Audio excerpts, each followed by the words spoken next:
Hi friends, welcome back to Chinpu blogs. ಇವತ್ತಿನ mini ವ್ಲಾಗಲ್ಲಿ ಸಿಂಪಲ್ಲಾಗಿ ರವೆ ಉಂಡೆ ಮಾಡೋದು ಹೇಗೆ ಅಂತ ಹೇಳ್ಕೊಡ್ತಾ ಇದ್ದೀನಿ. ಫಸ್ಟಿಗೆ ಒಂದು ಬಾಣಲಿಲಿ 2 ಸ್ಪೂನ್ ತುಪ್ಪ ಹಾಕಿ ದ್ರಾಕ್ಷಿ, ಗೋಡಂಬಿ ಹಾಗೆ ಬಾದಾಮಿನ ಹಾಕಿ ಚೆನ್ನಾಗಿ ಫ್ರೈ ಮಾಡ್ಕೋಬೇಕು.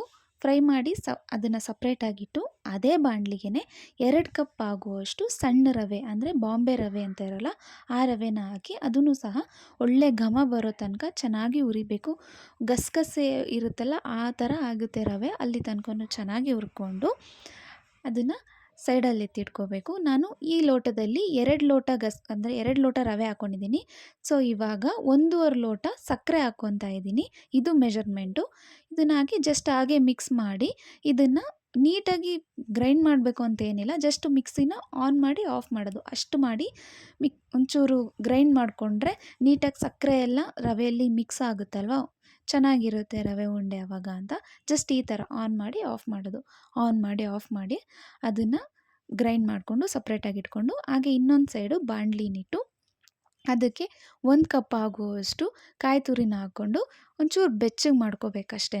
ಜಸ್ಟ್ ಅದನ್ನು ಲೈಟಾಗಿ ಫ್ರೈ ಮಾಡಿಕೊಂಡು ಈಗ ಇನ್ನೊಂದು ಮಿಕ್ಸಿಂಗ್ ಬೌಲಲ್ಲಿ ರವೆ ಮಿಕ್ಸ್ಚರು, ಹಾಗೆ ಇವಾಗ ಹುರ್ಕೊಂಡಿದ್ದಂತಹ ಕೊಬ್ಬರಿ, ಹಾಗೆ ಡ್ರೈ ಫ್ರೂಟ್ಸು, ಹಾಗೆ ಒಂಚೂರು ಫ್ಲೇವರಿಗೋಸ್ಕರ ಒಂದು 4 ಏಲಕ್ಕಿನ ಕುಟ್ಟಿ ಪುಡಿ ಮಾಡಿ ಅದಕ್ಕೆ ಹಾಕ್ಕೊಂಡು ಚೆನ್ನಾಗಿ ಮಿಕ್ಸ್ ಮಾಡಬೇಕು.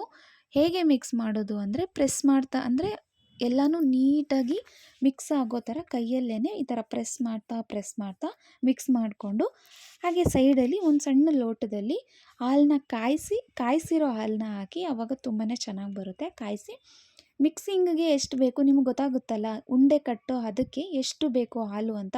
ಸೊ ಅಷ್ಟು ಹಾಲನ್ನು ಕಾಯಿಸ್ಕೊಂಡು ನೀಟಾಗಿ ಮಿಕ್ಸ್ ಮಾಡಿಕೊಂಡು ಈಗ ಕೈಗೆ ತುಪ್ಪ ಸವರ್ಕೊಂಡು ನೀಟಾಗಿ ಉಂಡೆ ಮಾಡಿಟ್ರೆ ಆಯಿತು. ಸೊ ನೋಡಿದ್ರಲ್ಲ ಫ್ರೆಂಡ್, ಎಷ್ಟು ಸಿಂಪಲ್ಲಾಗಿ ಟೇಸ್ಟಿಯಾಗಿ ರವೆ ಉಂಡೆ ಮಾಡೋದು ಅಂತ. ನಿಜವಾಗ್ಲೂ ತುಂಬಾ ಚೆನ್ನಾಗಿ ಬಂದಿತ್ತು. ನಾವು ವರಮಹಾಲಕ್ಷ್ಮಿ ಹಬ್ಬಕ್ಕೆ ಇದನ್ನು ಮಾಡಿದ್ವಿ. ಟೇಸ್ಟ್ ಮಾತ್ರ ತುಂಬಾ ಚೆನ್ನಾಗಿತ್ತು. ನೀವು ಮಿಸ್ ಮಾಡದೆ ಟ್ರೈ ಮಾಡಿ. Thanks for watching.